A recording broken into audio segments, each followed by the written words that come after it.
We'll turn it back to Brian Badura for capital budget proposal. Hey, thank you, Reeve Harris. I'll just skip over the first sections there of the memo. The background just basically explains information of our capital tangible asset policy, and again, under rationale, the Municipal Government Act requires Council to adopt a capital budget for each calendar year. Current capital revenue, including transfers from restricted surplus and proceeds from debt, must be at least sufficient to pay the estimated capital expenditures and transfers. Position of administration, MD Council approves the machinery, vehicle, building, road, and bridge capital programs. During the approval process, they review all purchases and projects, determine priorities, and determine the year of replacement. This is reviewed by Council every year during the budget approval and can be modified if required. So there's only a few items in the capital budget, and what we've included is the entire capital budget and plan in detail again. And the changes are all within the engineered structures and the funding for those engineered structures, and they've been highlighted in a sort of a purpley violet color with descriptions of the changes in the detailed plan. But to follow the memo, the project for the Horsefly emergency spillway, or the Horsefly regional emergency spillway, what we've included in the capital budget is $3 million in expenditures and $2.7 million from the ARCP, the Alberta it was on the tip of my tongue, but I think it's ACRP, Alberta Community Resiliency. Yes, yes, I have that backwards. Alberta Community Resilience Program, $2.7 million, and then the 10% municipal portion will make application to the MSI Capital Program, or Capital Grant Program, and to fully fund that $3 million project.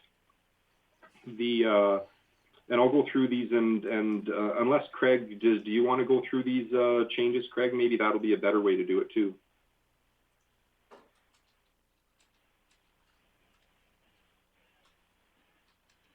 Ryan, I was just having another discussion. Can you just repeat that last little bit? I heard my name and ran back in.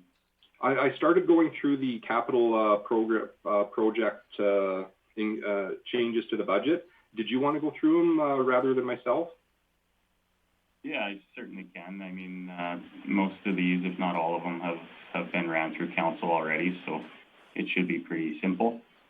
Where we are with the Horsefly Spillway project, that project is, we've received ACRP grant money, and based on our scope of work, we may spend up to $3 million in the next year. I see that as being a bit unlikely. With that, we would be responsible for 10% of that cost, so up to $300,000, and that's the way it was presented, which those costs could be distributed amongst the other contributing committee members as well. So that's what that one is 10% of the up to $3 million of the ACRP grant that may be spent in preparation for that project.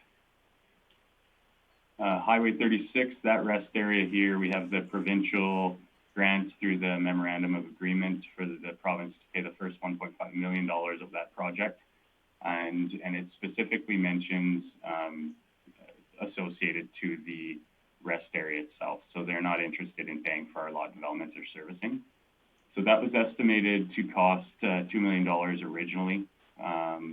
Where we landed was $2.7 million, and then we dialed it back and made it a little bit more palatable, I suppose, at the estimate that just under $2.3 million, $200,000 of that is directly related to the lot development and servicing costs. So what Brian Badura and I and Arliss have spoke about is ensuring that we have enough of the MSI grant money available. So that's why you're seeing the additional $400,000 when really what we estimate would be just under $300,000, but this saves us from having to go back and amend our application in the future. Any surplus funds from that would roll over to the next year. Range Road 16.5, that's the Sossaman chip seal by King Arthur's Resort, as well as the maintenance chip seal on Township Road 13-1A, just to the east of the town of Vauxhall. Our original estimate is $470,000 on that. As we continued down the design process on that, the cost estimate went up slightly. I believe that the cost estimate is conservative, and I hope to see some tender pricing come in much lower than that. So that's where we see that. That one is an active federal gas tax grant in place that's currently at $575,000. Brian, a question for you. Are you looking to inflate that up to 6.25 or make an amendment to that application? Yes, so that application has been submitted at 575, but I will be putting an amendment to request it to go to 625 as well. On the Highway 36 rest area, we have approval for MSI funding up to 500,000. I'll put an amendment in that to request approval up to 900,000 on that one as well. Sure. Okay. So that is what those increases are, and why we've seen them and realized them. The Highway 36 rest area, the investment that we put into those lot development, a portion of that, if not all of it, should be able to be recouped through the lot sales, as their highway commercial lots is how they're zoned currently. Okay, good question. Can we do some of that work ourselves and get credited for it? On the Highway 36 rest area? Correct, yeah. I haven't asked that question. The intent of it is, and it's currently out to tender, is for the project in its entirety. So the direction that we've headed right now is for all those works to be done by a contractor in a single tender process, which is actively advertised. Okay.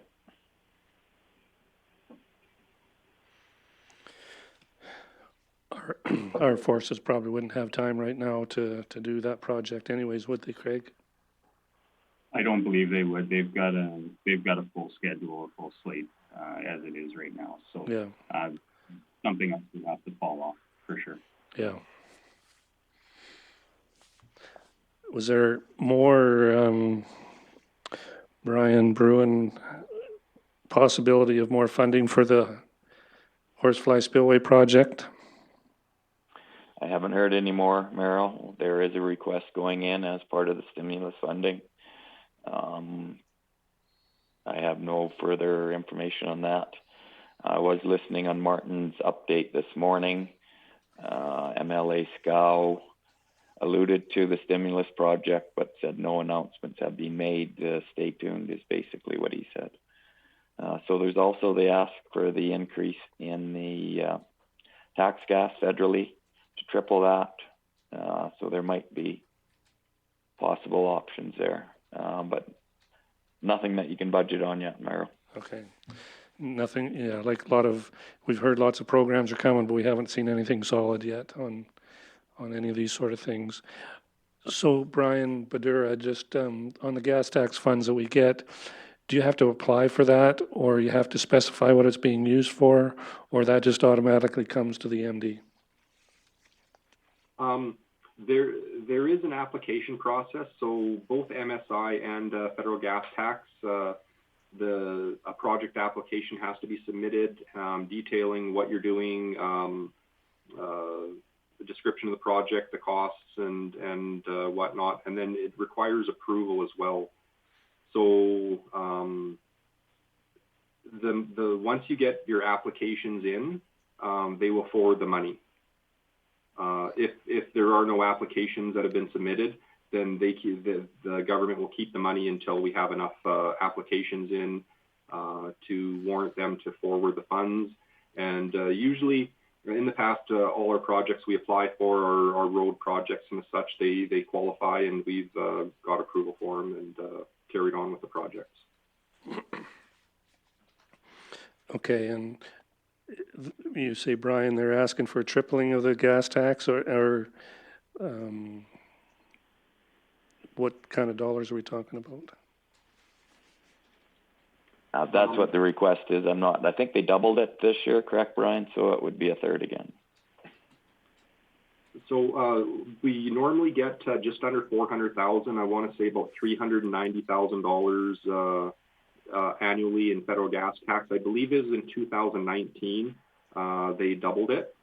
So we got almost $800,000. But for 2020, the year was starting to look like it was back down to the 1 year of 396. I want to say in funding. So we have enough projects. In application stage where we've used up all of last year's allocation, as well as about $100,000 of the 2020 allocation. So we do have about $300,000 in grant room available for additional projects through the federal gas tax. Okay.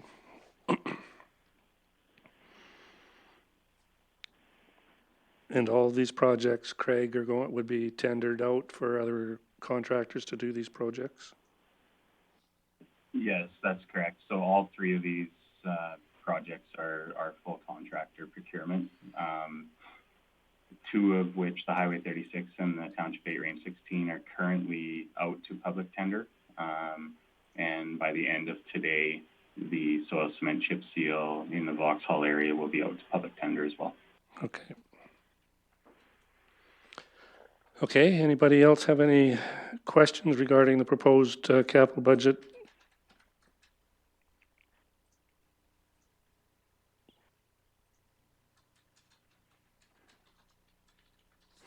Okay, seeing none. You've got in here a schedule, Brian, of proposed purchases over the next 10 years. And that's just based on a forecasted replacement of equipment? So the schedule here is the budget includes a plan for the next 10 years. There is a scheduled replacement, as well as each department has put their proposals into the plan. So the plan is sort of a document that each year outlines future potential projects or purchases. It's not anything that's sort of a for sure expenditure, but gives council sort of an idea of upcoming expenditures that could be coming up in the future for capital purchases. The difference between an actual capital budget and a plan is the budget has to be funded.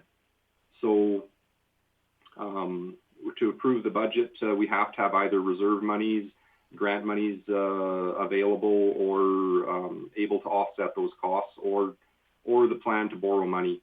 The plan is, potential purchases, but there may not be corresponding revenues to actually fund those purchases. That's why it's considered just a plan. And each year we'll look at that and see what we can afford and what we can't afford. Yeah, you're correct. All right. Anybody have any questions for any part of the budget discussion today?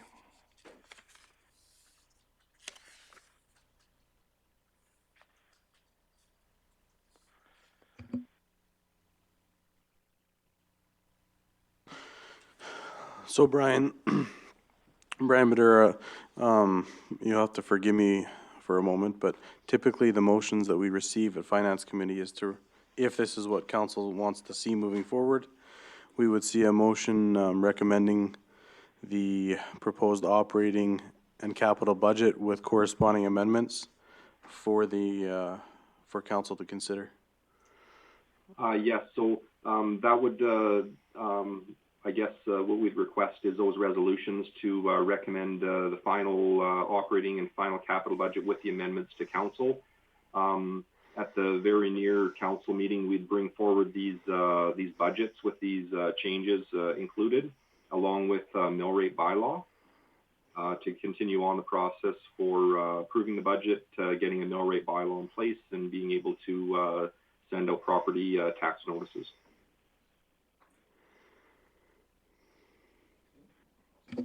All right, so I think we need a recommendation to council to accept the proposed 2020 operating budget with the changes discussed.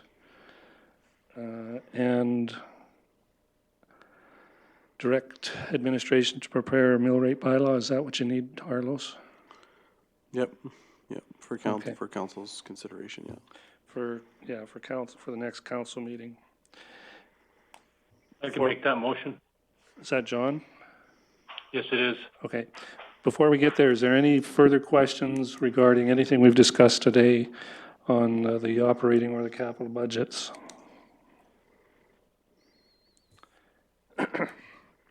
Just a question to Arlos and Brian. I think we both know that there's going to be changes with different announcements along the way. Will that require an amendment to the budget? Obviously, if money's coming in, it's not going to be a problem. But the other way, do we have to amend the budget every time our gas tax changes or if we get additional MSI? I'll let Brian expand in more detail, but my first thought would be if actual identified capital projects change and the amounts change, then you would need to at some point reflect some sort of approval or amendment through council at some point. But Brian, I'll let you expand. Yeah. So it's up on the screen currently, and I'll just refer to the second paragraph under purpose on the operating budget.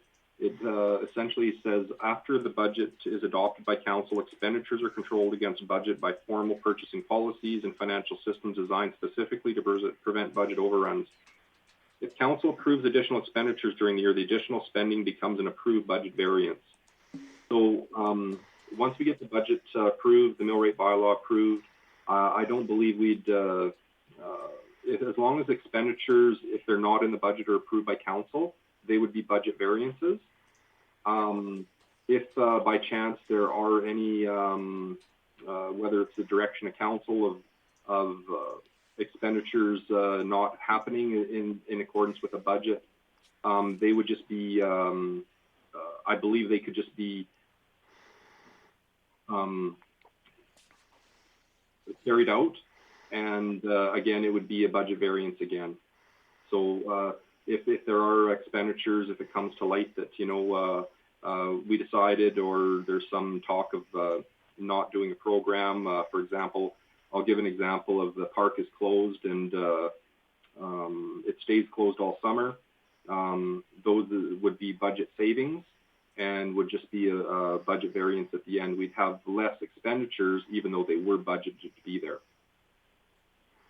And my thought is if the province announces a stimulus program and we have to do a 10% or something on there, do we have to relook at the budget, or it would just be a variance of the budget then, Brian, is what you're saying? A variance that is approved by council, yeah. Correct, yeah. Any other questions or discussion? If not, John's given us a motion to recommend to council to accept the proposed 2020 operating budget with the changes discussed and prepare a mill rate bylaw. All in favor? Jennifer? Yes. Tamara? In favor. Levitt? In favor. Brian? In favor. Murray? In favor. Merrill's in favor, is carried. And then on capital one, same thing. Okay, and what? Recommending to. Yeah, recommendation to council. And then we need one more motion to recommend to council the final capital budget and 10-year capital budget plan as it's been outlined. Somebody willing to make that motion?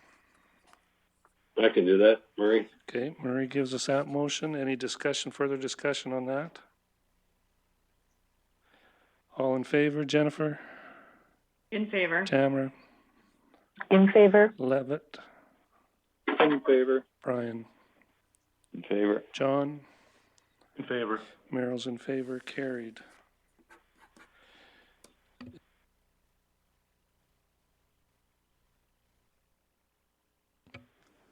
Okay, any last questions or concerns or items you want to discuss before we adjourn?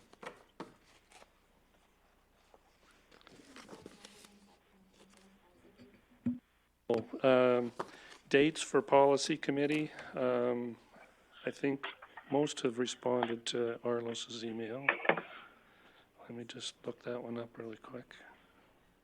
Any of them work for me, Arlos?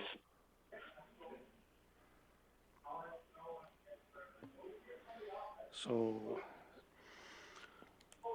do you have a preference, Arlos? I've got no preference. They're all out there for, So, everybody's good with, any of those dates? I think everybody's saying any of those days work, so, let me just look at June here. June the 2nd, is that okay with everybody?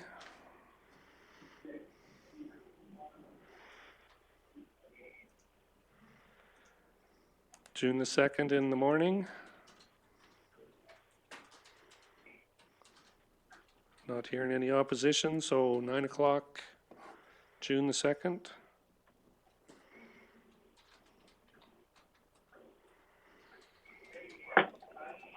For policy. Anything else, Candace? Anything else, Arlos? All right, I think we're done for today. Somebody want to give us that motion?